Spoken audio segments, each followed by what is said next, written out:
आस बजार को जीवा खाली सुना को टिके देखी आसीबा आउ किनी पारिबानी सुना आकाश छुआ हैला दर हु हु होई बड़ुची सुना दर चिंतारे साधारण लोके बजार को आउ सुना किनिबा को सात सपन कारण सुना किनिबा कथा भाबिले भारी डर लागुची छाती रे जेमिति कि निश्वास अटकी जाउची आउ सुना किनिबा कथा भाबिले अर्थर चिंता घरुची ग्राहक आज्ञा हाँ दर्शक बंधु एबे बजार रे सुना दर आकाश छुआ होईची कारण सुना रेट एबे हु होई बढ़िबारे लागिची जदि देखिबा गत किछि दिन हेबो सुनार दर लगातार भाबे वृद्धि पाइबारे लागिची एमिति काहींकी कहूचु दर्शक बंधु आपण भाबुथिबे ताहाले सुनंतु राजधानी भुवनेश्वर 22 कैरेट सुना 10 ग्राम पिछा बुधवार दिन 1750 टंका वृद्धि पाइछि सेथिपाई ए सुना रेट रहिछि 1,13,600 टंका जहाँकि पूरा आकाश छुआ एथि सहित 24 कैरेट सुना दर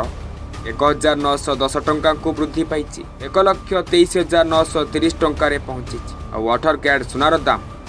1,430 टंका बढ़ी 92,950 टंका होइछि ए सुनार दर वृद्धि पाइबार मूल कारण है अंतर्जातीय बजार रे सुनार आउंस पिछा $4,000 रु अधिक होगा सह अमेरिका डॉलर तुलन में टंका दुर्बल होउथिबारु सुना और रूपा रेट बेस वृद्धि पाउछि वर्तमान 2025 सुधा सुनार मूल्य 56% एवं रूपा दर रे 69% वृद्धि पाइछि सेपटे रूपार दर बेस वृद्धि पाइबारे लागिछि जदि रूपार दर को देखिबा ताहाले बुधवार दिन भुवनेश्वर रे रूपा केजी 2,900 टंका वृद्धि पाइबारु एही दर 1,70,000 टंका मध्य पहुंची तेणु सुना और रूपार दर बजार रे हु होई बढ़ुथिबारु सुना किनिबाकू साधारण लोकंकु डर लागिलानी जेहेतु साधारण जीवन में सुना और रूपार आवश्यकता बेस रही सेतिपाई सुना किंबा रूपा को लोके माने किनिबा पाई बाध्य होउछन्ति कारण सुना और रूपा लोकंको निहाती आवश्यक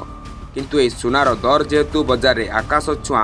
रेट होईची सेतिपाई साधारण लोके एबे सुना को किनिबाकू चिंतारे पड़िलेनी। रिपोर्ट संस्कार ओडिशा लाइव।